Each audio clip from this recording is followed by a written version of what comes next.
आपको बता रहे हैं कैसे आप अपनी इंग्लिश स्पीकिंग को इम्प्रूव कर सकते हैं। तो आज हम बात करने वाले हैं बिकॉज के बारे में। तो चलिए वीडियो को शुरू करते हैं। बिकॉज का अर्थ होता है क्योंकि, और बिकॉज एक कड़ी की तरह यूज़ किया जाता है, दो सेंटेंसेस को आपस में मिलाने के लिए यूज़ किया जाता है। और आज हम जो दो सेंटेंस आपस में मिलाने वाले हैं वो पहला है कि जो गेट के द्वारा बनते हैं और दूसरा वो है जो वाना के द्वारा बनते हैं। और इन्हीं दोनों को हम अपनी पिछली दो वीडियोस में एक्सप्लेन कर चुके हैं, बता चुके हैं। तो बिकॉज को समझने के लिए आप उन दोनों वीडियो को नहीं आपने देखा है तो आप उन्हें देख लें, मैं डिस्क्रिप्शन में उनके लिंक को शो कर दूंगा।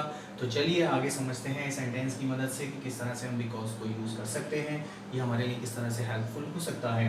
देखिए जैसे यहाँ पर है मुझे खाना दे दो, यहाँ पर एक सेंटेंस हमारा कंप्लीट हो जाता है। दूसरा हमारा सेंटेंस है मैं खाना खाना चाहता हूँ, तो दूसरा सेंटेंस हमारा ये हो जाता है। और इन दोनों सेंटेंसेस को जोड़ने के लिए हम बीच में क्यों की ले लेते हैं। अगर हम अब पूरे सेंटेंस को पढ़ें तो ये एक लैंग्वेज बन जाएगी, मुझे खाना दे दो क्योंकि मैं खाना खाना चाहता हूँ। अगर हम बात करें अलग अलग इन दोनों सेंटेंसेस को लेकर तो ये सेंटेंस रहते हैं, और अगर हम इन दोनों सेंटेंस को बिकॉज की मदद से मिला दें तो ये लैंग्वेज बन जाती है। अब आप इंग्लिश स्पीकिंग की तरफ बढ़ चलते हैं। देखिए पहले हम ले लेते हैं मुझे खाना दे दो, इसकी इंग्लिश हो जाएगी गेट मी फूड।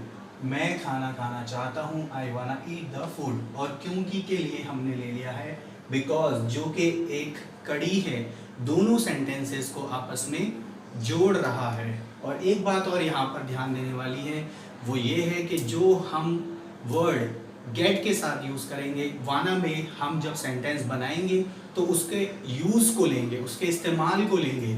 जैसे यहाँ पर फूड है तो फूड का क्या यूज़ है, क्या इस्तेमाल है। फूड का यूज़ है ईट, तो हम फूड के ईट के लिए सेंटेंस वाना से बनाएंगे। जैसे get me food because I wanna eat the food. Next sentence से हम समझते हैं मुझे पैसे दे दो क्योंकि मैं एक किताब खरीदना चाहता हूँ। ऐसे ही यहाँ पर पैसे हैं, हमने गेट के साथ पैसे का बनाया है, और पैसे का क्या वर्क है हमें वाना में वही बताना है। तो पैसे से हम खरीद सकते हैं get me money because I वाना बाय अ बुक। तो मनी से हमने बाय किया है। नेक्स्ट सेंटेंस की तरफ हम चलते हैं, मुझे पानी दे दो क्योंकि मैं पानी पीना चाहता हूँ। तो यहाँ पर भी पानी का काम क्या है, पीने का है, नहाने का है, कपड़े धोने का है, वगैरह वगैरह जो भी काम हो सकते हैं वो सेंटेंस हमें बनाना है वाना के द्वारा। यहाँ पर हमने पीने का लिया है, तो देखिए get me water because I वाना ड्रिंक द वाटर। मुझे किताब दे दो क्योंकि मैं किताब पढ़ना चाहता हूँ। तो अब किताब का क्या काम होता है, पढ़ना होता है, वही हमने यहाँ पढ़ लिया है get me book because I वाना रीड द बुक।